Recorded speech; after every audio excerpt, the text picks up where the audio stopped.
राम, देव, भगवान, अल्लाह, खुदा, ईश आदि नाम एक ही शक्ति के हैं। वो कैसा है, कहां है, कैसे मिलता है, किसने देखा है?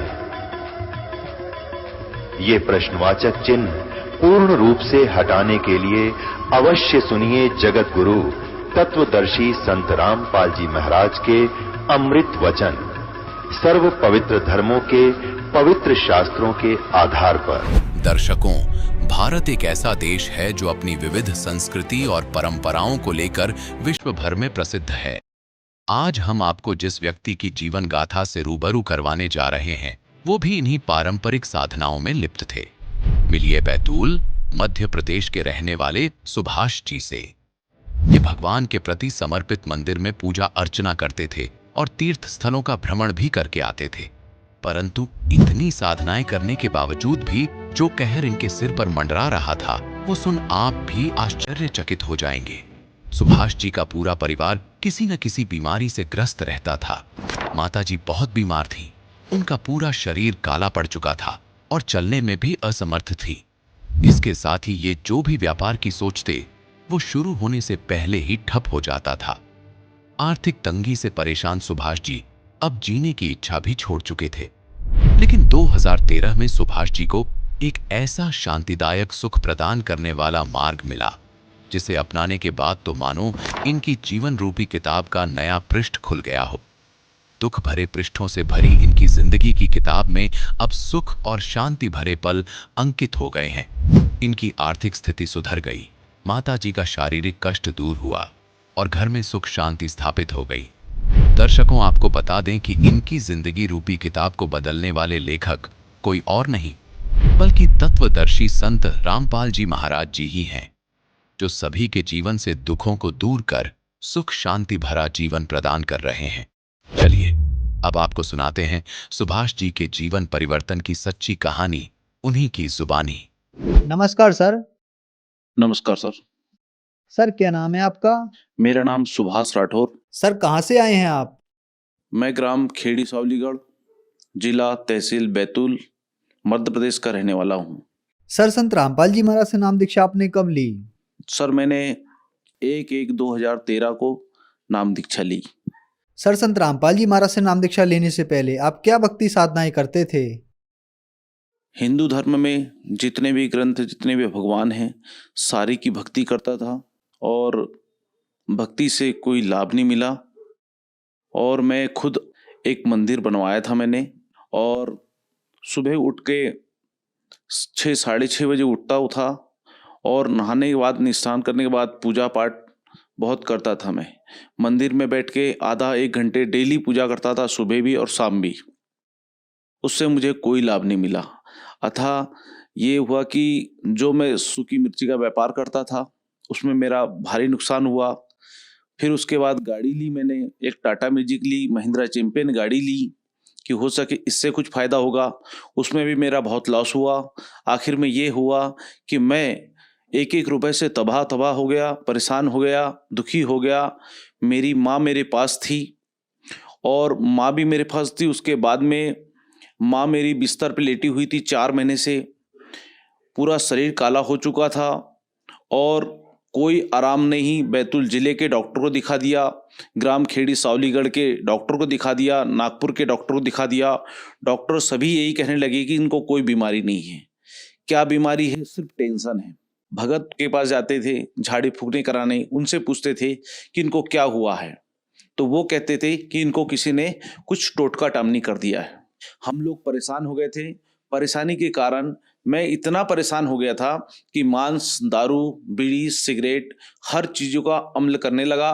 और मेरी शादी हो गई।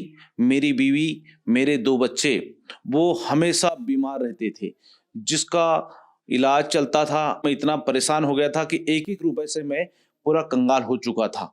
मेरा कोई रास्ता नहीं था, मैं गाड़ी चलाता था, मैं खुद अपनी गाड़ियों का मेंटेनेंस अपने हाथों से करता था। सुबह गाड़ी को काम करता था और शाम को सोचता था कि सुबह उठूंगा जल्दी और फ्रेश होके अपने गाड़ी लेके जाऊंगा। तो गाड़ी लेके जाता था तो कभी नया टायर फूट जाना, कभी एक्सल टूट जाना, कभी क्रॉस टूट जाना, मतलब नया नया खुद मेंटेनेंस करने के बाद मिस्त्री को दिखाया, मिस्त्री भी के पास ले जाने के बाद भी कोई उसका कोई जरिया नहीं निकला, 1 रुपए का कोई फायदा नहीं हुआ।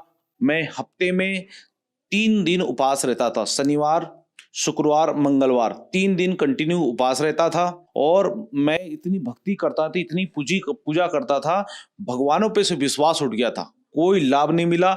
अतः ये हुआ कि मेरा पूरा नुकसान हो गया, पूरा लॉस में चला गया था, मरने की नौबत थी। भगवान तो नहीं दिखे पर मौत मेरे को सामने दिख रही थी कि बस मरना है मुझे, बस इसके अलावा कोई रास्ता नहीं दिख रहा था। सर फिर आप संत रामपाल जी महाराज की शरण में कैसे आए? संत रामपाल जी महाराज की जानकारी हमें ऐसी मिली कि संत रामपाल जी महाराज की शिष्य थी, वो हमारी मौसी जी थी। वो मौसी जी को हमने खबर दी थी, हमने ये नहीं पता था कि संत रामपाल जी महाराज से जुड़ी है, इसलिए नहीं बुलाया था। हमने ये बुलाया था कि मौसी जी आप घर आओ, मम्मी की बहुत ज़्यादा हालत ख़राब है और इनको देख लो आप। इतनी ज़्यादा हालत ख़राब हो गई थी, पूरा शरीर काला हो चुका था। मौसी आई, उनने देखा, देखने के बाद बोलने लगी कि मैं अपने गांव ले जाना चाहती हूँ। जब वहां गई 3 दिन उनके घर रही, इनने संत रामपाल जी महाराज के सत्संग सुनाए और जब माँ 3 दिन बाद घर आई तो मेरे पास में आई, एक दवाई का डब्बा था उनका, काफ़ी इतनी दवाई थी उनके साथ में। तो मेरे से बोलने लगी बेटा तू मेरे को बरवाला लेके चल। तो मैंने कहा क्यों? बोले बेटा ये दवाई जितनी ले गई थी मैंने, उतनी जितनी ले गई थी उतनी पूरी दवाई है, ये देख ले तू। मैं उस समय बहुत मांस दारू पानी बहुत पीता खाता था। तो मैंने कहा देखो माँ, मैं अपने घर पे मंदिर बनाया हूँ, मैं इतनी पूजा करता हूँ, इतनी भक्ति करता हूँ, हफ्ते में 3 दिन उपवास रहता हूँ, भगवान कहीं है नहीं, भगवान से मैं बहुत दुखी हो गया हूँ और भगवान की बात करो मत। मैं तिरुपति जाता था, वैष्णो देवी जाता था, कहीं से कोई लाभ मुझे नहीं मिल रहा है। और ए बाबा बैरागी की तो बात ही मत करो। नहीं बेटा, बोले तू मान मेरी बात, तू भले मत कुछ करना, तू चल मेरे साथ। मैंने कहा देख माँ, मेरे पास में 1 रुपए भी जहर खाने के लिए नहीं है, ना कोई बैंक बैलेंस है, ना मैं कहीं अलग से रखा हूं मैंने। मेरे को आप बताओ माई, मैंने भाइयों को सबको धंधे से लगाया, सब कुछ करा और आज मैं वीरान हो गया हूँ। मेरे पास ना कोई धंधा है, ना कोई गाड़ी है, और गाड़ी भी है तो टूटी पड़ी हुई गाड़ी है। मैं क्या करूँ? मैं सिर्फ जहर खाने वाला कुछ नहीं कर सकता हूँ। तो माँ कहती है मेरी कि बेटा मैं किसी से पैसे उधार मांग के लाऊं, चलेगा? मैंने कहा देखो, अगर वो संत रामपाल जी महाराज भगवान होंगे तो कहीं से भी पैसा आ जाएगा और मैं चला जाऊंगा, पर मैं किसी के उधार मांग के नहीं जाऊंगा। तो बोले बेटा तू कहीं बैंक में पैसा होगा तेरे पास? मैंने कहा मेरे पास में बैंक में खाता नहीं माँ, तो कहाँ से रखूंगा? तो बोले कहीं जमा करता है, बोले तू पेटी वेटी पूजा करता है वहां रखता है। बोले, मैंने कहा देखो माँ, मैं कहीं जमा नहीं करता हूँ, 1 रुपए रखा नहीं, मैं तो इसे झूठ नहीं बोल रहा हूँ। माँ है मेरी, तू तेरे को पता है, बचपन से पैदा करा, तेरे को पता है कि मैं कहाँ क्या पैसे रखता हूँ। मैं पेटी में पूजा करता हूँ, जहाँ जो वैष्णो देवी गया था, तिरुपति गया था, तो वहां पे मैं कहीं से भी आता था तो जेब में रहते थे 10-5 रुपए, तो दोनों फोटो के सामने वैष्णो देवी की और तिरुपति की फोटो जो थी उनके सामने डाल देता था तो पैसे। तो माँ मैं हर 6 महीने में तो तिरुपति गया था, अभी अगले महीने में तो 2 महीने पहले तो तिरुपति गया था, और अभी तो अभी आया हूं मैं, तो उसमें क्या 100-200 रुपए पड़े होंगे। तो बेटा तू देख तो कितने पैसे है। तो मैंने कहा माँ नहीं है पैसे, तू जिद मत करे, मैं नहीं जाऊंगा। मैंने कहा मैंने ऐसे बाबा बैरागी बहुत देखे हैं, तो बेटा तू देख तो कितने पैसे है, फिर देखते हैं फिर क्या होगा। तो मेरी बेटी है, वो बेटी है 10 साल की, उसको बोला कि बेटी तू प्लेट लेके आ, थाली। तो वो थाली लेके आई मेरे पास बेटी, और थाली लाई तो मैंने पेटी खोली अपनी, और पेटी खोलने के बाद में वैष्णो देवी की फोटो के सामने से इतनी सी गड्डी उठाई और ऐसे रख दी, और तिरुपति की फोटो के सामने से उठाई इतनी और इसे ऐसे रख दी। अब मैंने कहा कि माँ और बेटी तुम जो दोनों पैसे जमाओ। मैंने कितनी है, मेरे को तो नहीं पता कितने पैसे हैं। तो उनने पैसे जमाए और गड्डी बना के मेरे हाथ में दी। पापा जी बोले ये लो, मेरी बेटी बोली। तो मैंने जब पैसे लिए हाथ में, जब उनको गिने तो 1340 रुपए निकले। उस 1340 रुपए में फिर भी मेरे कह रहा हूं मां से कि 1340 रुपए में क्या होगा, हरियाणा और दिल्ली के आगे जाना है। तो मौसी बोलने लगी मेरी कि बेटा सिर्फ आने जाने का किराया लगेगा, बाकी 1 रुपए भी तेरे पुत्र को नहीं लगेगा। सिर्फ यहां से बैतूल से जिंद का टिकट लगेगी। दूसरे दिन तैयारी हुई और जिंद तक पहुंचे। जिंद के सामने बस पड़ी खड़ी थी संत रामपाल जी महाराज के आश्रम की। उस बस में बैठ के हम आश्रम पे पहुंचे और जैसे ही आश्रम में पहुंचा तो उसके बाद अंदर गए। अंदर जाने के बाद में जो संत रामपाल जी महाराज के शिष्य थे उनसे पूछने लगा कि भाई आप कब से जुड़े हो, आपको क्या लाभ मिला और आपको लाभ मिला तो कितने दिन में मिला। ऐसे कई 10 लोगों से मैंने पूछा। पूछने के बाद में उन लोगों ने बताया कि कुछ 15 दिन से जुड़े, कुछ 1 महीने से जुड़े, कुछ साल भर से जुड़े, उनको इतना इतना लाभ हुआ। सभी लोगों ने कहा कि हम लोगों को बहुत आराम हुआ। तो मेरे को ऐसा लगा कि यहाँ पे कोई हस्ती है, कोई भगवान का स्वरूप है यहाँ पर। ऐसा लगा संत रामपाल जी महाराज के आश्रम में जाके कि लगा कि यहाँ पे साक्षात परमात्मा स्वरूप कुछ है। तो मैंने जाके डायरेक्ट बिना नहाए नाम दीक्षा ले ली। सर, संत रामपाल जी महाराज से नाम दीक्षा लेने के बाद श्रद्धालुओं को बहुत सारे लाभ प्राप्त होते हैं, तो क्या संत रामपाल जी महाराज से नाम दीक्षा लेने के बाद आपको भी कुछ लाभ प्राप्त हुए? पहला तो लाभ ये हुआ कि जो मैं संत रामपाल जी महाराज से नाम दीक्षा ली और नाम लेने के बाद संत रामपाल जी महाराज ने जैसे आशीर्वाद दिया मुझे, और आशीर्वाद दिया तो शरीर जो भारी भारी था, मेरा बहुत ज्यादा वजन था शरीर में, तो ऐसा हल्का हो गया शरीर, ऐसा लगा कि पुनर्जन्म हुआ मेरा। उसके बाद में गुरुजी से आशीर्वाद लेने के बाद माँ से मिला। माँ भी गई थी, उनने भी नाम दीक्षा, मैंने कहा माँ नाम दीक्षा ले ली? तो बोले नहीं। तो मैंने कहा जाओ तुरंत नाम दीक्षा लो। मुझे तो बहुत अच्छा लगा माँ। और उसके बाद मेरा बेटा भी मेरे साथ गया था, तो बेटे ने भी नाम दीक्षा ली, गुरुजी से आशीर्वाद लिया।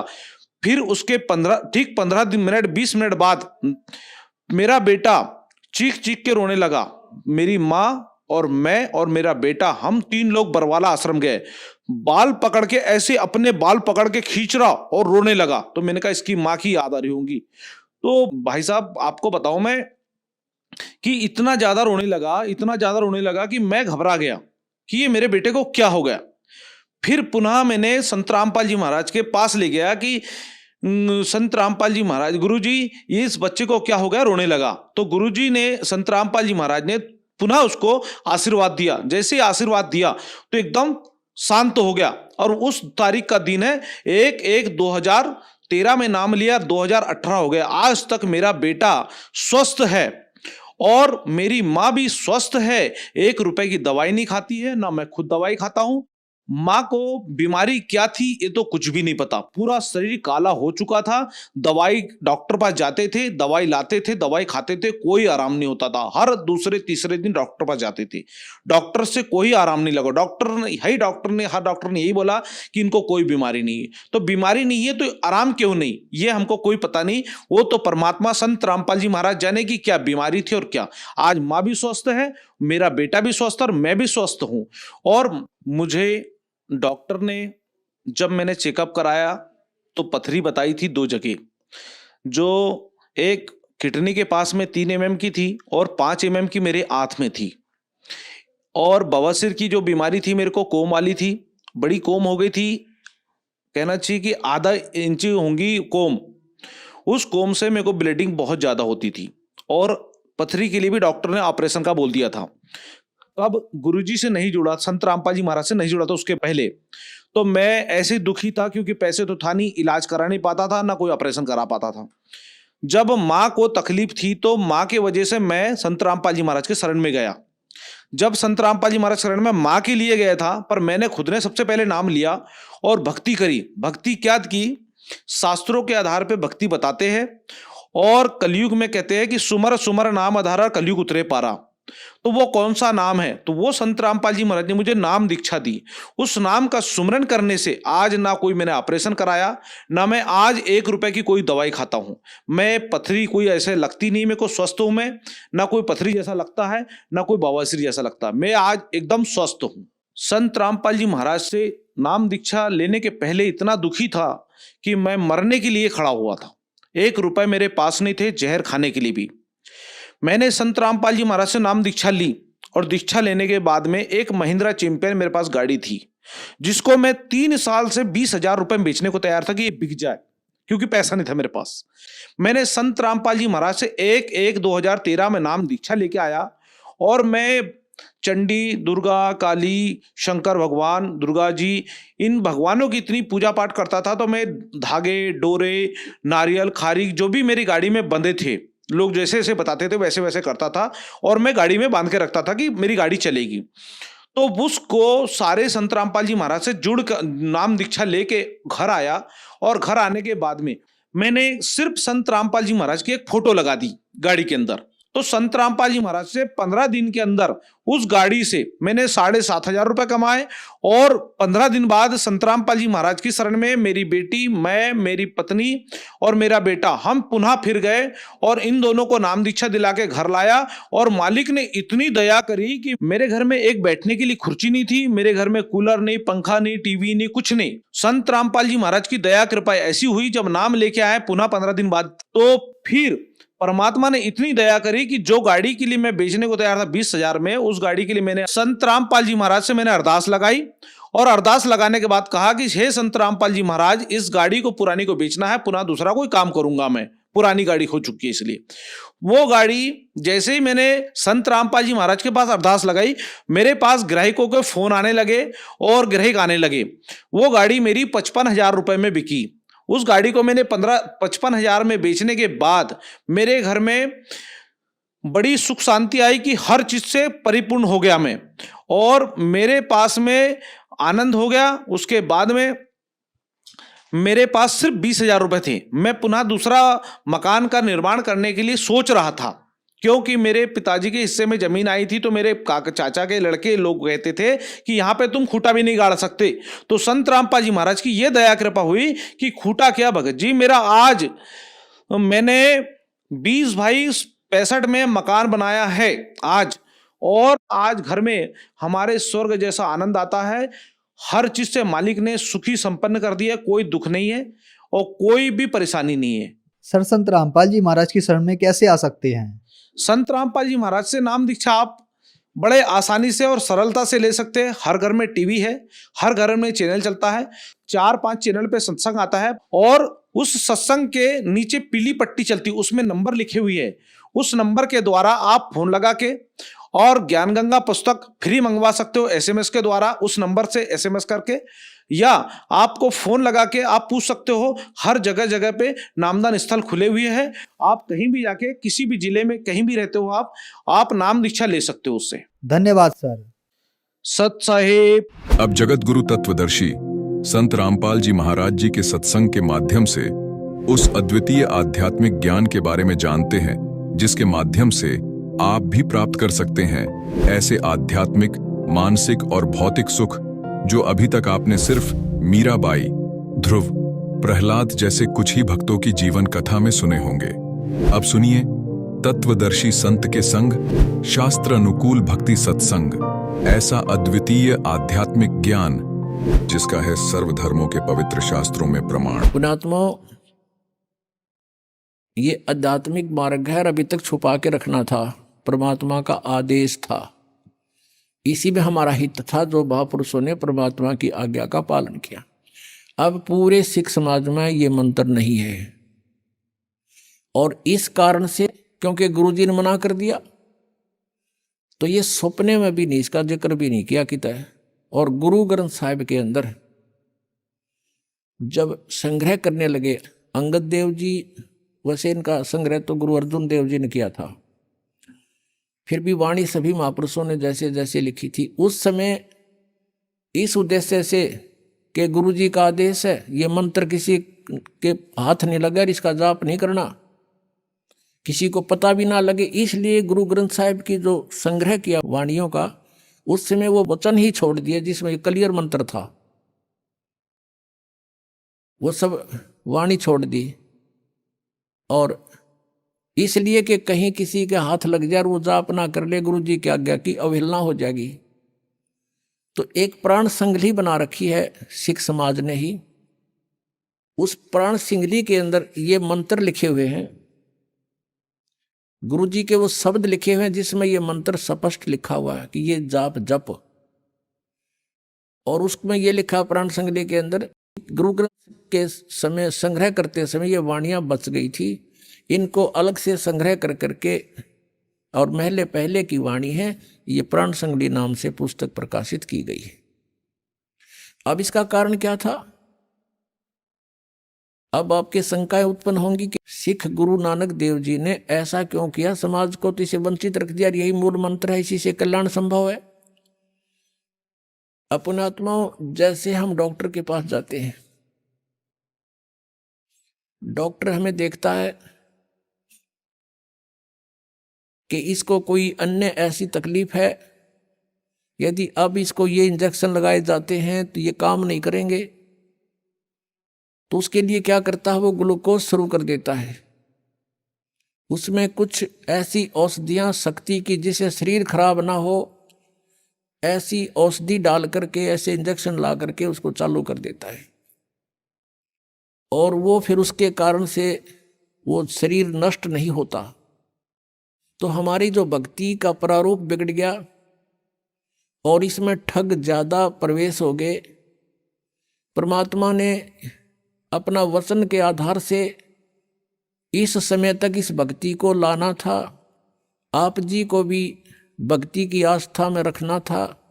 इसलिए कोई किसी भी देव की पूजा करता था और उसके पुराने संस्कार, पिछले संस्कार अच्छे थे, तो परमात्मा आपको आपत्ति आने पर मदद करता था। ये करता था वो कबीर परमेश्वर ही। और हम ये सोचते थे कि मैं श्री कृष्ण जी की पूजा करता हूँ, मेरे भगवान श्री कृष्ण ने आज मुझे ऐसा लाभ दे दिया। परमात्मा ने इस चीज़ की कोई चिंता नहीं। वो ये चाहते थे कि आस्था बनी रहे इनकी भगवान में। वो चाहे पत्थर की मूर्ति पूज कर भी अपनी आस्था बना रहे, इससे मुझे लाभ हो गया तो कोई प्रॉब्लम नहीं, करते रहेंगे। इस समय तक इस भक्ति को और आपको दोनों को आस्था बनाए हुए यूं का यूं रखना था। अब जैसे गुरु नानक देव जी ने भंडारे शुरू किए, पहले तो उनके अपनी खेती से वो स्वयं अपना भंडारा अपने घर से ही करते थे। जितने भी 100-200 पहले भगत थोड़े ही आते थे नानक साहब के पास, तो वो अपने ही घर से सबको भंडारा भोजन करवाते थे। फिर धीरे धीरे ज्ञान देते थे कि भाई भक्ति करनी चाहिए और धर्म करना चाहिए, भंडारा करना चाहिए। भूखा भोजन देते हैं पहुँचेंगे प्रमाण, धर्म तो दसका नहीं दसका तीनों लोग, खैर आए तुम्हें खैर है कीजिए आत्मपोख। फिर धीरे धीरे अनुयायियों को समझ में आने लगा कि हे प्रभु कुछ हमारा भी पुण्यदान हो, हम तो आपका ही खा रहे हैं सारा, हमारा कल्याण कैसे होगा। तब उन्होंने परमात्मा, अब नानक साहब जी चाहते थे कि यदि आज मैं कह दूंगा तुम घर का आटा लाइयो घी लाइयो, एक नहीं आओगा। और नानक साहब जी अपने घर से उनका भंडारा शुरू कर दिया। फिर ज्ञान दिया, भगवान का विधान बताया तो उनके समझ में आ गई, तो उन्होंने स्वयं दान करना शुरू किया, भंडारे शुरू किया। अपने ही पैसे ला कर दान, कोई आटा लाता, कोई घी लाता, कोई गुड़ शक्कर ले आता। परमात्मा नानक साहब जी चाहते थे कि इनमें कुछ आस्था बने, फिर ये भंडारे शुरू करवा दिए उन्होंने। ये 5 यज्ञ होती है इसमें, एक यज्ञ है धर्म की, दूसरी यज्ञ है ध्यान, तीसरी यज्ञ हवन की और चौथी यज्ञ प्रणाम, 5वीं यज्ञ ज्ञान की। तो ये 5 यज्ञ शुरू करवा दी नानक देव जी ने। अब इन यज्ञों से बहुत लाभ मिलता है लेकिन मोक्ष नहीं हो सकता। अब इनसे क्या हुआ, फिर आगे चल के गुरु ग्रंथ साहिब का पाठ तो बहुत बाद में शुरू हुआ है। पहले ऐसे सत्संग करते थे, गुरु निर्धारित कर लिए, बाद में नानक साहब जी के जाने के बाद उत्तराधिकारी बना दिए। तो उनके आदेश अनुसार वो वहाँ सब भगत कुछ लेके जाता था, कुछ लेके जाता था। फिर सामूहिक भंडारे शुरू कर दिए। तो इस तरह ये उनको उनका पुण्य होने लगा। परमात्मा की वाणी के सुनने से भी लाभ होता है, यज्ञ होती है, हमें बहुत पुण्य मिलता है। तो इस प्रकार नानक साहब जी ने वो मंत्र तो दिया नहीं, यानी वो इंजेक्शन तो लाए नहीं, लेकिन ग्लूकोज जारी करवा दिया। उस ग्लूकोज के यानी इन यज्ञों से आपको कुछ तो पिछले संस्कार, परमात्मा की वाणी से आपको क्या हुआ, मनुष्य जीवन मिलते हुए आगे। और 600 वर्ष पहले परमात्मा आपको बैटरी चार्ज कर गए थे। 600 वर्ष पहले जब आए थे परमात्मा ने ये 5 नाम दिए थे, 5 ओनली, ये सतनाम नहीं दिया उस समय, केवल कुछ एक अधिकारियों को, जैसे आदरणीय नानक साहब जी, आदरणीय गरीबदास साहब जी, आदरणीय दादू साहब जी, आदरणीय गीसादास साहब जी, आदरणीय मुलुखदास साहिब जी और आदरणीय धर्मदास साहिब जी, इनको तो ये मंत्र पूरे दिए थे इन्होंने, सतनाम तक, और तीसरा मंत्र भी इनको दिया था।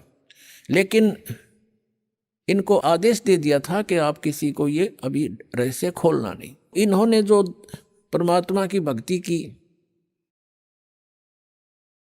तो साधनाएं की, इनको मना कर दिया था कि ये किसी को आगे दान नाम नहीं देना है।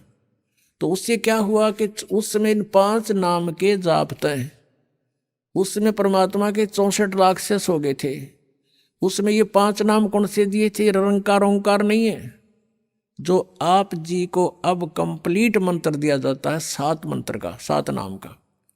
इसमें बीच के जो 5 नाम है ये केवल दान करते थे पहले परमात्मा।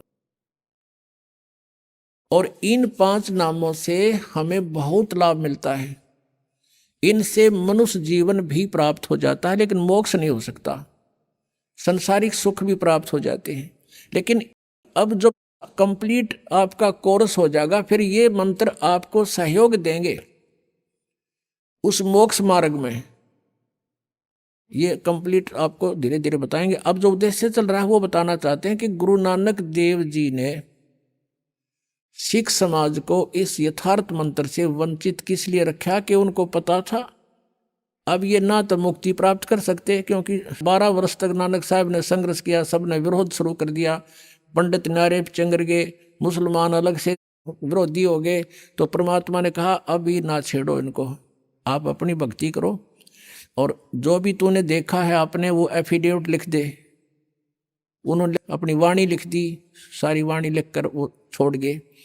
आज उनकी वाणी हमारे लिए एफिडेविट का काम करती है कि कबीर इस गो ढक्का कबीर करीम तो बे ए परवरदिगार। 721 पृष्ठ पे लिखा है गुरु ग्रंथ साहिब के, और 24 पृष्ठ पे लिखा है फाई सुरत मनुख की वेश ए ठगवाड़ा ठगी देश खरा सियाणा बोता भार, ये धानक रूप रहा करतार। तो उसमें 5 नाम दिया करते थे, ये जो आपको दिए जाते हैं ये है वो मंत्र। अब वेदों में दिखाऊंगा आपको। परमात्मा ने कहा कि वेद मेरा भेद है, पर मैं ना वेदन के माही, अर्जुन वेद से मैं मिलूँ वो वेद जानते नहीं। वेदों में सांकेतिक नाम है, ऐसे ही 5 नाम भी वो परमात्मा देता है। वो परमात्मा 7 नाम भी देता है। वो परमात्मा 3 नाम का मूल मंत्र भी देता है, और अलग से वो फिर उन 2 मंत्र दे करके वो तीसरे मंत्र का वो तीसरा नाम भी प्रदान करता है। यानी ये वेदों में भी लिखा है, लेकिन वेद परमात्मा की ही महिमा के हैं। लेकिन वो मंत्र कौन से हैं? वो 5वें वेद में थे, वो काल ने नष्ट कर दिए। उसको देने के लिए प्रभु स्वयं आते हैं। अब तो उस समय से सिख समाज के अंदर एक गुरु नियुक्त किया जाता था, और उसके बाद उसके आज्ञा अनुसार भंडारे करते थे बस, और कुछ नहीं। वाणी का पाठ करते थे, वाणी बोलते थे, पर उसमें सत्संग के अंदर, और महापुरुष का अनुवाद करके सुनाते थे, और भंडारे होते थे भक्तों को। तो इस प्रकार फिर आगे चल के 5 नाम भी बंद हो गए थे। 5 नाम तो केवल कबीर परमेश्वर जी के जब 64 लाख शेष हुए थे, उन 64 लाख शेषों को दिया था 5 नाम। और उससे फिर आप जी अभी तक मनुष्य जीवन प्राप्त करते हुए आ रहे हो। कुछ पिछले संस्कार जन्म जन्मांतरों के पुण्यात्मा हैं, उनका भी मनुष्य जीवन और साथ में भक्ति की आस्था आज तक आपकी बनी हुई है। तो जिस कारण से मालिक को पता था कि कलयुग के मध्य में, अब कलयुग का मध्य समझो ये, यानी अब से प्राइम टाइम है ये भक्ति का, और इसी में काल ने निरे एजेंट छोड़ रखे हैं। जहाँ डला उठा के देखे उड़े संत पावे, और सैकड़ों हजारों की संख्या में उसके शेष पावे, और कह का किसी को पता नहीं, सब मूर्ख बना रहे बोली आत्माओं को। तो इस समय तक आप जी को लाना था, भक्ति में आस्था बनाए रखनी थी। और सिख समाज को ये मंत्र इसलिए नहीं दिया कि जैसे ये राधा स्वामी पंथ सबसे पहले कबीर जी की वाणी को आधार मानता है, जो अपने प्रमाण वो दे रहे हैं अपने समर्थन में, और दूसरे नंबर पर गुरु ग्रंथ साहिब को मानता है। और यदि ये मंत्र उनमें होता तो ये मंत्र ये देना शुरू कर देते। अधिकारी ये है नहीं, क्योंकि तो काल के दूत है, इनका गुरु शटार्ट से ही गुरु नहीं है। इनके जो गुरुजी थे शिवदयाल जी, जिनसे ये कहते हैं राधा स्वामी पंथ चला, उसका कोई गुरु नहीं। और यहाँ भगवान ने आकर के खुद भी गुरु बनाए, मर्यादा बनाए रखने के लिए। गुरु नानक देव जी के भी गुरु थे, परमात्मा स्वयं आकर प्रकट हुए उनको, और उन्होंने उस नाम दिया, उनको शिष्य बनाया। और फिर गुरु नानक जी ने भी कहा कि मुझे सतगुरु मिल गया, दीक्षा दी नहीं, मुझे सतगुरु मिले, मुझे दीक्षा दी नहीं। और सिख समाज कहता गुरु नानक जी का कोई गुरु नहीं था। तो ये इनकम्प्लीट नॉलेज है, अधूरा ज्ञान है जिनको ऐसी वाणी बोलते हैं वो। तो कहने का भाव ये है, नानक साहब जी ने परमात्मा की आज्ञा का पालन किया और उस समुद्र की घटना को इसलिए मुख से बोल कर बोला, नहीं तो सांस से सिमरन है इसका, किसी को पता भी नहीं लगे, जान के बोला कि अब इसको झटका लगेगा तो पूरा आने वाले अनुयायी इस मंत्र के निकट नहीं जाएंगे और इसका नामो निशान खत्म कर देंगे। और ऐसा ही हुआ। और समय आने पर फिर ये जो उस समय लीला की थी नानक साहिब ने, अब ये प्रमाणित हो गया कि नानक साहिब भी ये 2 अक्षर का मंत्र जाप करते थे, 2 अक्षर का। और नानक साहिब जी ने गुरु ग्रंथ साहिब में लिखा है कि 2 अक्षर का भेद बतावे, सोए गुरु पूरा कहावे। अब संकेत करके कि वो पूरा गुरु होगा जो 2 अक्षर के मंत्र को बता देगा। पुण्यात्माओं, सत्कर मान लेना, इस दास को सन 1988 में मंत्र प्राप्त हुआ था। उस समय यही मंत्र था जो आज गुरु नानक देव जी ने बताया, और वही दास को मिला। और फिर 1994 में दास को आदेश हुआ हमारे पूज्य गुरुदेव जी से कि उपदेश शुरू कर दे, नाम दिया कर तू। उस दिन से आज तक यही मंत्र दास देता आ रहा है। और हमने नहीं देखा था गुरु ग्रंथ साहिब को, गुरु ग्रंथ साहिब को तो हमने बहुत बाद में देखा है, उसमें भी ये मंत्र नहीं है कंप्लीट, जगह जगह पर है, अलग अलग लिखा है, लेकिन ऐसे नहीं निर्णायक। प्राण संगलीक में लिखा मिला, वो भी बाद में देखी थी हमने, और वेदों के अंदर भी बाद में ही देखा है परमात्मा की महिमा को। तो कहने का भाव ये है कि ये मंत्र जो हमें प्राप्त हुआ था और जो परमात्मा ने स्वयं आकर प्रदान किया उन महापुरुषों को, वही जाप हम कर रहे थे, तो उससे ही मोक्ष होगा। और उसको इसलिए छुपाना कंपलसरी था, नहीं तो नकली भी ये नाम देते पाते। और ये काल के दूत हैं, क्योंकि इनको आदेश नाम देने का नहीं है। तो फिर आज हम डिफरेंस कैसे करते, भिन्नता कैसे बताते असली और नकली की। अब ये मंत्र है सतनाम, ये 2 अक्षर का, इसको सतनाम कहते हैं, ये 2 अक्षर का मंत्र है। और तीसरा मंत्र अलग है जो सार नाम है, ओम और तत् समझो ये है। और सत फिर भी भिन्न है, कहते हैं सोहम शब्द हम जग में लाए, कबीर परमेश्वर कहते हैं। और सार शब्द हमने गुप्त छपाए। किसी भी सदग्रंथ में, गीता वेद पुराणों में, कहीं कुरान और बाइबल में कहीं भी ये सोहम शब्द नहीं मिलेगा आपको, ये कबीर वाणी में मिलेगा। कहते हैं सोहम शब्द हम जग में लाए और सार शब्द हमने गुप्त छपाए, वो अभी तक नहीं खोला था। अब इस दास पे कृपा की है परमात्मा ने, वो सार शब्द भी आपको उपलब्ध कराया जा रहा है। आदेश परमात्मा का इसी समय होना था, क्योंकि इससे पहले हम अशिक्षित थे। 1947 में भारत स्वतंत्र हुआ, उससे पहले हमारे यहाँ शिक्षा बिल्कुल नहीं थी। 1951 में दास का जन्म हुआ, दास को भेजा परमात्मा ने, और उसके बाद एकदम शिक्षा का विस्फोट हो गया। आज बच्चा बच्चा शिक्षित है, और यह शिक्षा हमारी सबसे बड़ी शत्रु है, क्योंकि इसने हमें बेईमान बना दिया। संसारिक सुविधाओं के उपलब्ध करने के लिए भाई बहन का भी आदर करना भूल गए, माता पिता का भी सत्कार रहा नहीं। लेकिन इससे एक लाभ बहुत गजब का है कि हम सदग्रंथों को स्वयं पहचान और समझ सकते हैं, जिससे हमारा कल्याण संभव है। इसलिए परमात्मा ने ये आज तक नहीं दिया ये बखेड़ा। सतयुग से लेकर और द्वापर तक आप देख लो, जनता को इस आग में नहीं जलने दिया। शिक्षा वाली में एक वर्ग था विशेष, वो केवल सदग्रंथों को पढ़ने के लिए शिक्षित होते थे, और नहीं तो इसमें चातुरता ज़्यादा आती है, बेईमाना गणा छाता है। आप किसी ऑफिस में जाकर देख लो, आग लगी पड़ी है, कोई सीधा मुँह बात नहीं करे, पैसे बिना जिक्र नहीं है, और एक बार कुछ कहेगा दूसरी बार कुछ झूठ बोलेगा, सारे दिन कर्म फोड़ा अपने हुए। और फिर उनके घरों में जाकर देख लेना कि कहर टूट रहे हैं। एक व्यक्ति आया यहाँ पर के उसके 2 लड़के दोनों अपाहिज।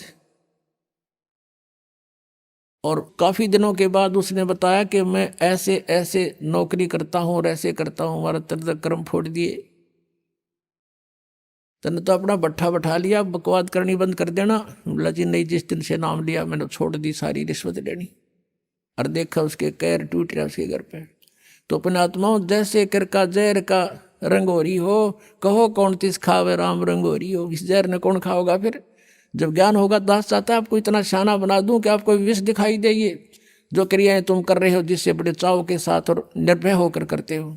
अब क्या प्रसंग चल रहा है कि किस चीज से मोक्ष होगा? वो मंत्र है सतनाम। और सतनाम है 2 अक्षर का।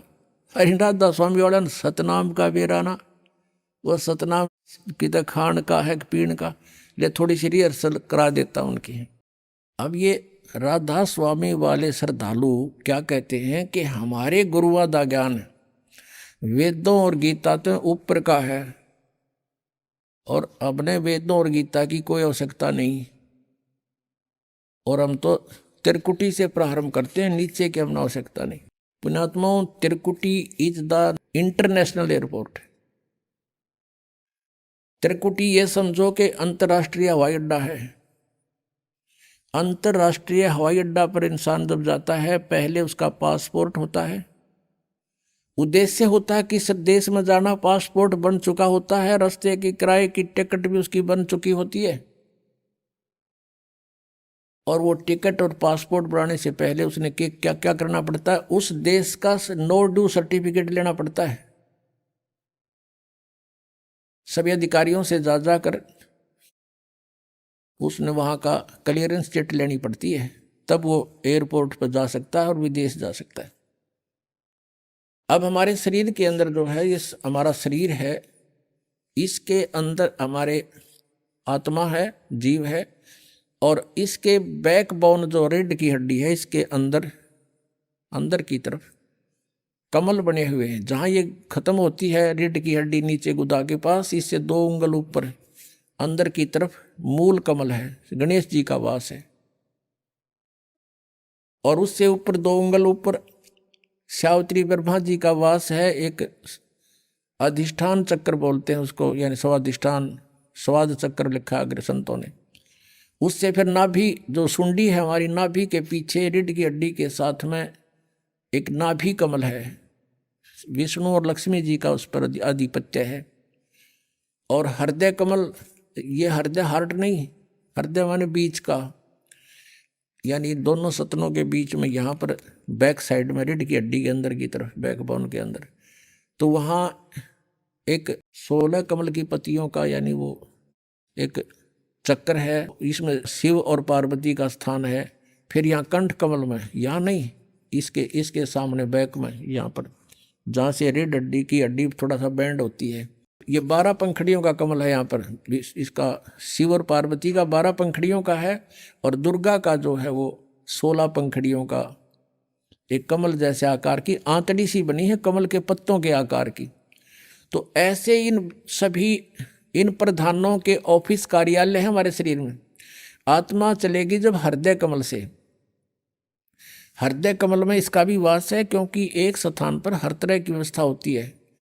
तो ऐसा पूरे ब्रह्मांड का चित्र, जैसे टेलीविजन होता है ना, टेलीविजन, उसमें चैनल लगे हैं, ऐसे शरीर में चैनल है। उस चैनल में कार्यक्रम, जिस भी चैनल को ऑन करोगे वो होता कहीं और है, कार्यक्रम दृष्टिगोचर होता है यहाँ पर। ऐसे ये है। तो हमने जब यहाँ से चलेंगे तो मूल कमल से स्टार्ट होगा हमारा नो ड्यू सर्टिफिकेट लेना। तो हम ये आपको मंत्र देते हैं, इनसे यहाँ का ऋण जो इन प्रधानों का आपका सब समाप्त हुआ मिलेगा, और आपका नो ड्यू सर्टिफिकेट बना बनाया तैयार पाओगे इनके पास। और फिर आओगे आप त्रिकुटी पर, वहाँ पर इस 2 अक्षर के मंत्र का जाप की कमाई आपके काम आवेगी। इनके पास अक्षर तो एक भी कोई ना, 5 काल के। और बात करें त्रिकुटी पर जान की, इन त्रिकुटी तो ऐसी बना रखी जैसे बरवाले का बस स्टैंड हो, कोई पहुंच जा, पैदल जाओ चाहे रिक्शा में बैठ के। बालकों का खेल नहीं है वहाँ त्रिकुटी तक पहुँचना। और इस मंत्र से और इस परमात्मा की शरण से ये बिल्कुल आसान है वहाँ जाना। और इनका ज्ञान दिखाते हैं जो वेदों से भी ऊपर का ज्ञान बताते हैं। देखिएगा, सारवचन राधा स्वामी वार्तिक, राधा स्वामी सत्संग व्यास से प्रकाशित। यह है सारवचन वार्तिक। प्रकाशक हैं जगदीश चंद्र सेठी, सेक्रेटरी राधा स्वामी सत्संग व्यास, डेरा बाबा जयमल सिंह, पंजाब। 2003 में 16वां संस्करण छपा इसका। और ये इसके printed in India bye Lakshmi offset printers, Delhi, इतने का। ये भूमिका है इनकी यहाँ पर। इस भूमिका में स्पष्ट लिखा है कि सारवचन राधा स्वामी वार्तिक आजूर स्वामी जी यानी शिवदयाल जी के महाराज के वचनों का संग्रह है। ये वचन सत्संगों तथा अन्य चर्चाओं के दौरान सत्संगियों ने नोट किए थे। स्वामी जी महाराज के परम धाम सिधारने के कुछ वर्ष बाद इनका संग्रह करके पुस्तक रूप में छपवाया गया था। सन 1902 में, ओहो आज 1911 हो गया, आज 2011 है, 109 वर्ष हो गए इस अज्ञान को पढ़ते पढ़ते। 1902 में बाबा जयमल सिंह जी महाराज ने सारवचन राधा स्वामी वार्तिक को पहली बार गुरमुखी लिपि में छपवाया। प्रस्तुत पुस्तक उसी गुरुमुख प्रथम गुरुमुखी संस्करण के अनुसार है और अब इसका हिंदी संस्करण प्रकाशित किया जा रहा है। 1902 में तो पंजाबी में छपा और उससे पहले की छिपी हुई थी और उससे फिर ये हिंदी में बनाई गई।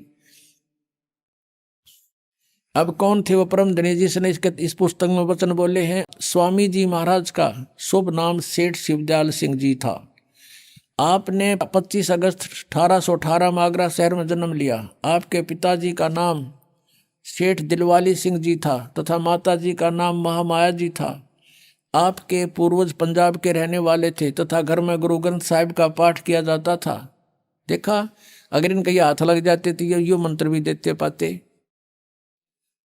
आपके माता पिता हाथरस के प्रसिद्ध संत तुलसी साहिब के भगत थे। स्वामी जी महाराज ने भी तुलसी साहिब जी की काफी संगति की थी।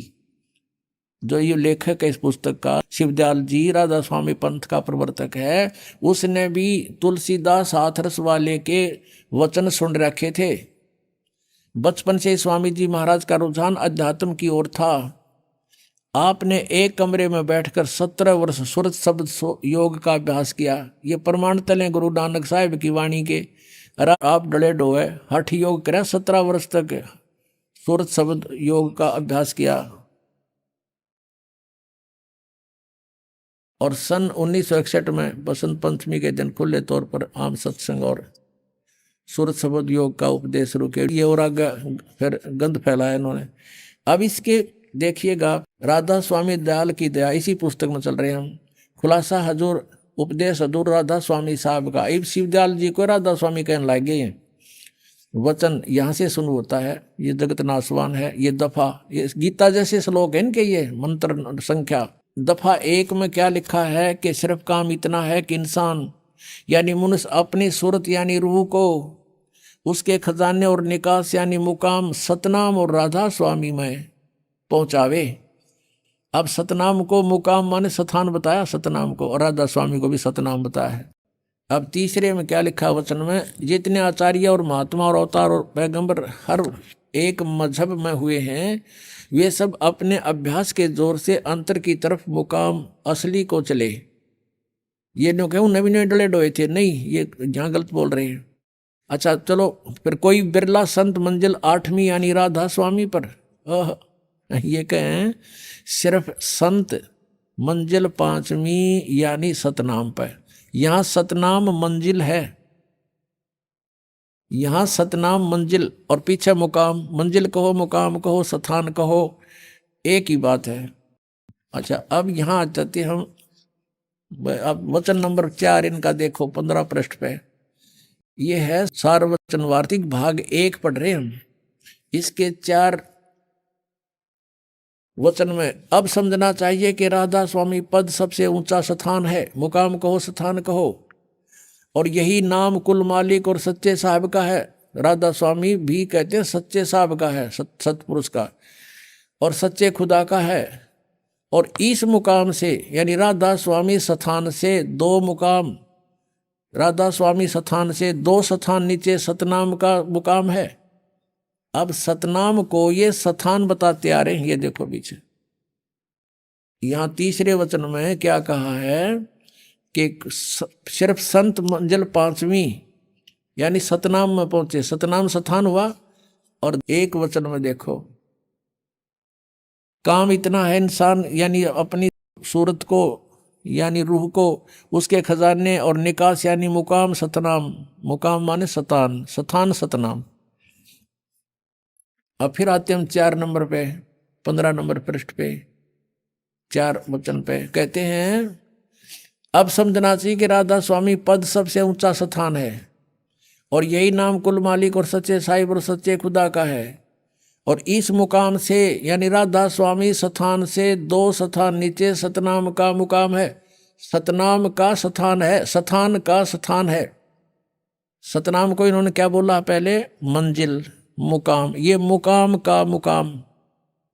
इन बालकों जैसी थ्योरी अरे परम धनी कवा में सतनाम का यानी यूँ सोच लो, स्थान का स्थान है, स्थान 2 स्थान नीचे स्थान का स्थान है, मुकाम सतनाम का मुकाम। अब इस सतनाम को आगे डिफाइन किया इन्होंने बहुत अच्छी तरह विस्तृत। देखियो, जिसको इस सतनाम को संतों ने सतलोक सतनाम को, सचखंड सतनाम को, सार शब्द सतनाम को, सतशब्द सतनाम को और सतनाम सतनाम को और सतपुरुष सतनाम को बयान किया है। वारे वेद से भी ऊपर ज्ञान वाले हो, तोड़ पाड़ दिया इन्हें। तो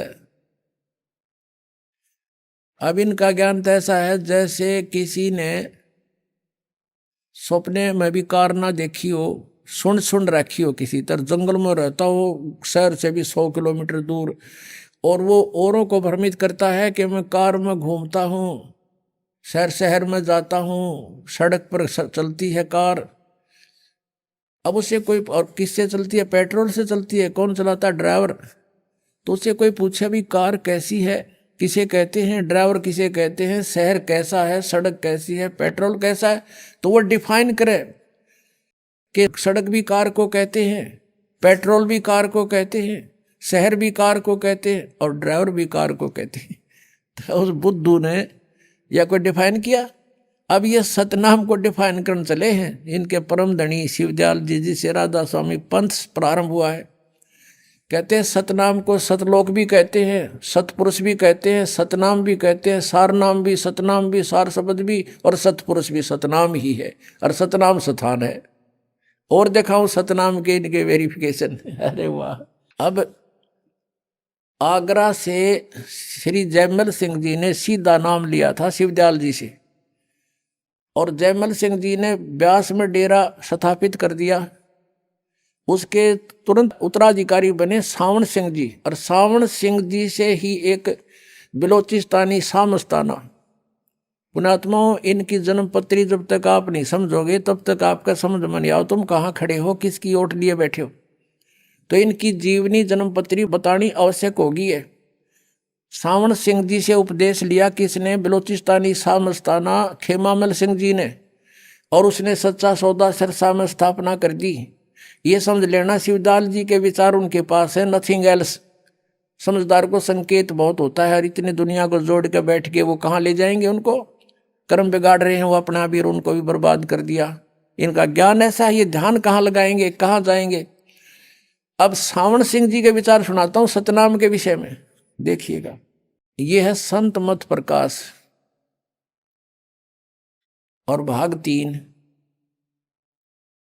इन दुनिया भर की पुस्तक गढ़ सारी नरी बकवाद भर रखी है। इसके 102 पृष्ठ पर संत मत प्रकाश भाग 3 हजूर बाबा सावन जी के सत्संगों का संग्रह राधा स्वामी व्यास से प्रकाशित है। प्रकाशक हैं जगदीश चंद्र सेठी, सेक्रेटरी राधा स्वामी सत्संग व्यास, डेरा बाबा जयमल सिंह। 2007 में लेटेस्ट संस्करण है ये, और printed in India by Gopsons papers limited. इसके 102 पृष्ठ पे इन्होंने सतनाम को डिफाइन किया, देखना 102 पृष्ठ पे है। ये संत मत भाग प्रकाश के भाग 3। अब कहते हैं सचखंड या सतनाम चौथा लोक है। सचखंड कहो तो सतनाम चौथा लोक है, ठीक है। और ये सभी के अंदर है। यो सतनाम चौथा लोक आपके अंदर है। अभी आपने सुने संत रामपाल जी महाराज के मंगल प्रवचन। आइए अब सुनते हैं संत रामपाल जी महाराज से नाम दीक्षा लेकर सतभक्ति करके अद्भुत लाभ प्राप्त करने वाले अनुयायी के विचार। नशे की लत आज मानव समाज का एक कड़वा सच बन चुकी है। पर जब एक आध्यात्मिक व्यक्ति जो मंत्र जाप और सत्संग करता हो फिर भी नशे में डूबा हो तो सवाल उठता है, क्या उसकी साधना सही है? क्या उसके गुरु इतने समर्थ नहीं कि उसे नशे से बचा सकें? हमीरपुर हिमाचल प्रदेश के नवीन कुमार जी भी इसी स्थिति में थे। आध्यात्म के मार्ग पर चलने के बावजूद नशे की गिरफ्त में फंसे हुए थे, लेकिन आज वे अपनी सच्ची कहानी हमारे साथ साझा करेंगे।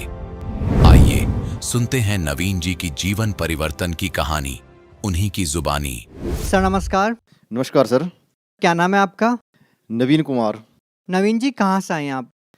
मैं हिमाचल से, तहसील सुजानपुर, डिस्ट्रिक्ट हमीरपुर से आया हूँ। सर संत रामपाल जी महाराज जी की शरण में आने से पहले आप क्या भक्ति साधना करते थे? संत रामपाल जी महाराज जी की शरण में आने से पहले मैं अपना जो पारंपरिक साधना है वो ही करता था, और उसके साथ ही निरंकारी पंथ से मैं जुड़ा हुआ था, क्योंकि हमारा परिवार सारा निरंकारी पंथ से जुड़ा था। तो परिवार के कहने से मैंने भी अपना निरंकारी पंथ से नामदान लिया था। सर निरंकारी पंथ में आपने किस गुरु से नाम दीक्षा ले रखी थी? हमारे जो गुरु जी थे वो हरदेव सिंह जी महाराज। तो सर आपने कितने साल तक उनकी भक्ति की? निरंकारी पंथ में मैं 7 साल तक रहा। सर निरंकारी पंथ में आपको क्या भक्ति विधि बताई जाती थी? निरंकारी पंथ में बताया जाता था कि परमात्मा निराकार है, और परमात्मा की भक्ति का उन्होंने एक मंत्र दे रखा था, तू ही निरंकार मैं तेरी शरण हूँ मैनू बख्श लो जी। तो उस साधना को पूरी दृढ़ता के साथ किया, और उस सत्संग के दौरान जहाँ जहाँ भी सत्संग होता था वहाँ जाते थे, और ब्लड डोनेशन कैंप जो लगते थे उसमें भी हमने बढ़ चढ़ कर हिस्सा लिया। लेकिन उस साधना से मतलब आत्मा को कोई शांति नहीं थी, और सबसे बड़ी जो दिक्कत आ रही थी, जो मेरा नशा था उससे मैं निजात नहीं पा रहा था। तो नशे से बहुत दुखी था, मैं छोड़ना चाहता था, लेकिन लाख प्रयत्न करने के बाद भी स्थिति वहीं की वहीं बनी हुई थी। सर क्या पहले आप कोई नशा भी करते थे? हाँ जी, मैं बहुत नशा करता था। मतलब नशे के बारे में मेरे परिवार में तो खैर किसी को पता नहीं था शुरू में, लेकिन नशे की लत जब ज़्यादा बढ़ती गई, मतलब दिन में अगर मेरे को कोई 10 नशा करने के लिए कहता तो मैं 10 ही कर लेता, और 10 के बाद अगर 11वां नशा भी आता तो मैं उसके लिए भी मना नहीं करता था, वो भी करता था मैं। तो नशे की शुरुआत हुई जैसे बीड़ी सिगरेट और तम्बाकू से, उसके बाद फिर भांग, शराब और पोस्त, डोडे, अफीम वगैरह। तो उस नशे की स्थिति में मतलब परिवार में कला थी, और नशा छोड़ नहीं पा रहा था मैं। मतलब एक तरफ भक्ति भी चल रही थी, सत्संग में भी जा रहे थे, सत्संग सुन भी रहे थे, और नशा भी छोड़ नहीं पा रहे थे। और उसी नशे के चलते जो आर्थिक स्थिति वो निरंतर नीचे की तरफ जा रही थी, और परिवार में कला, परिवार के जो सदस्य थे वो नशा छुड़ाने के लिए तंत्र मंत्र जहाँ तक उनकी पहुँच थी वो सब करते थे। कोई दवाई पुड़िया वगैरह चुपचाप लाकर खाने में डाल देते या पानी में डाल देते, लेकिन उसका कोई असर दास के ऊपर नहीं था। सर आप एक बात बताइए, हमने सुना है कि हम किसी गुरु की शरण में जाते हैं, उनके द्वारा दी गई भक्ति करते हैं तो हमारी बुराइयां छूट जाती है, लेकिन आपका नशा नहीं छूट पा रहा था। आप 7 साल तक निरंकारी पंथ में रहे हैं। सर इसके पीछे क्या कारण था? इसके पीछे कारण संत रामपाल जी महाराज से जुड़ने के बाद ये कारण समझ में आया कि वो जो हम पहले निरंकारी पंथ में जुड़े हुए थे, वो जो हमें साधना दे रहे थे वो शास्त्र विरुद्ध साधना थी, और शास्त्र विरुद्ध साधना से कोई भी लाभ नहीं मिल सकता है। गीता जी में इसका प्रमाण है कि शास्त्र विधि को त्याग कर जो मनमाना चरण करते हैं उनको ना तो सुख प्राप्त होता है, ना सिद्धि, और ना उनकी गति होती है। और इन तीनों को उद्देश्य लेकर मनुष्य साधना करता है, लेकिन शास्त्र विरुद्ध होने से सारी भक्ति यूजलेस थी वो। सर निरंकारी पंथ काफ़ी पुराना पंथ है, तो आप कैसे कह सकते हैं कि उनके द्वारा दी गई भक्ति साधना सही नहीं है? उसके विषय में ऐसा है कि जब दास संत रामपाल जी महाराज से जुड़ा तो संत रामपाल जी द्वारा लिखित पुस्तक भक्ति सौदागर संदेश जो है वो दास को मिली। तो जब निरंकारी पंथ की साधना और संत रामपाल जी की साधना का आपस में जब मेल किया तो उसमें संत रामपाल जी द्वारा लिखित भक्ति सौदागर संदेश पुस्तक में बताया गया था कि ओम तत्सत इति निर्देश है ब्रह्मण त्रिविधे समृत है, कि पूर्ण परमात्मा की साधना का जो 3 प्रकार का मंत्र है और वो तत्वदर्शी संत से मिलेगा तब जीव का मोक्ष प्राप्त होगा। लेकिन निरंकारी पंथ में उनके द्वारा बताई गई साधना का कोई भी किसी भी शास्त्र के द्वारा प्रमाण नहीं दिया जाता था। निरंकारी पंथ में बताया गया था कि परमात्मा निराकार है, लेकिन संत रामपाल जी महाराज जी ने वेदों में प्रमाणित करके बताया परमात्मा सहशरीर है, उसका नाम कबीर है और वो सतलोक का वासी है। इससे हमें यकीन हुआ कि संत रामपाल जी महाराज शास्त्र अनुकूल साधना बता रहे हैं और अपने वेद और शास्त्रों से प्रमाणित करके बता रहे हैं कि परमात्मा कौन है, जिसको हम कहते थे कि सबका मालिक एक, लेकिन किसी भी गुरु ने ये नहीं सिद्ध किया कि परमात्मा साकार है। संत रामपाल जी महाराज ने शास्त्रों से सिद्ध करके साबित कर दिया कि परमात्मा सहशरीर है, उसका नाम कबीर है और वो साकार है। सर, जैसे कि आपने बताया कि पहले आप नशा करते थे और निरंकारी पंथ में रहकर भी आप अपना नशा नहीं छोड़ पाए थे, तो क्या संत रामपाल जी महाराज से नाम दीक्षा लेने के बाद आपका नशा छूट गया? क्या आप अभी भी नशा करते हैं? ऐसा कभी सोचा नहीं था कि नशा छोड़ सकता हूं मैं। मतलब मेरी एक सोच थी कि जो इंसान कोई नशा करता ही नहीं है उसका जीवन तो व्यर्थ है, बिना नशे के क्या जीना। एक नशा तो हर इंसान को करना चाहिए। लेकिन संत रामपाल जी महाराज से दीक्षा लेने के बाद नशा करना तो दूर, नशे इसके नाम से भी नफरत हो गई है।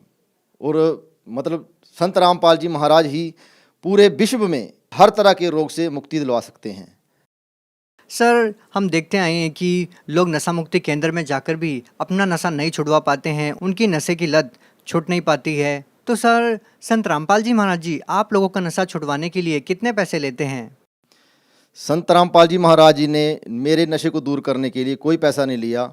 संत रामपाल जी महाराज जी ने जो शास्त्र अनुकूल साधना है, जो मोक्ष मंत्र हैं, उन मंत्रों के द्वारा संत रामपाल जी महाराज ने मेरे अंदर के जो शैतान रूपी नशा था उसको नष्ट किया। और रही बात सरकारों की, तो सरकार तो पहले खुद ही नशे का वितरण करती है। जितने भी शराब के ठेके देख लो आप, सरकार के समर्थन में ही खुलते हैं।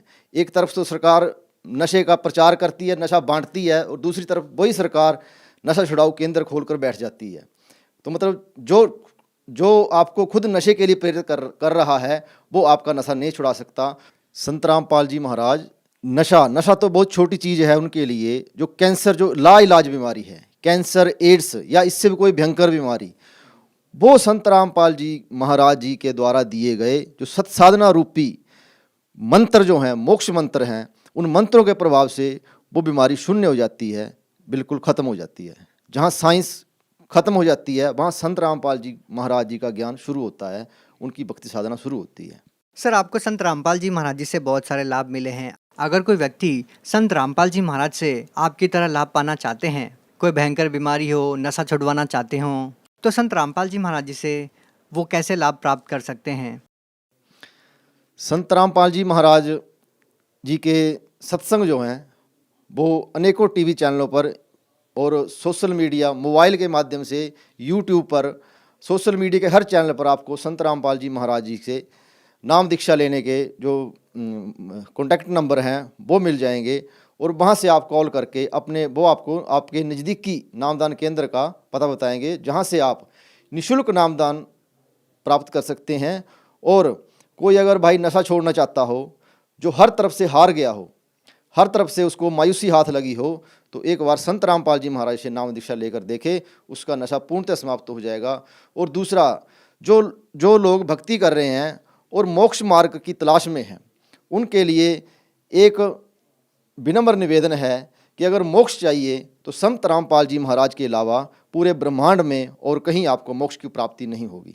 इसलिए आप सभी से विनम्र निवेदन है कि आप संत रामपाल जी महाराज जी का सत्संग सुनो और उनसे निःशुल्क नाम दीक्षा लेकर अपना मानव जीवन सफल करें। जी धन्यवाद। धन्यवाद जी।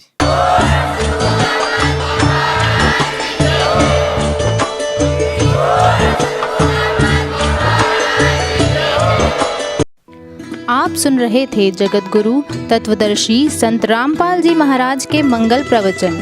अधिक जानकारी के लिए संपर्क करें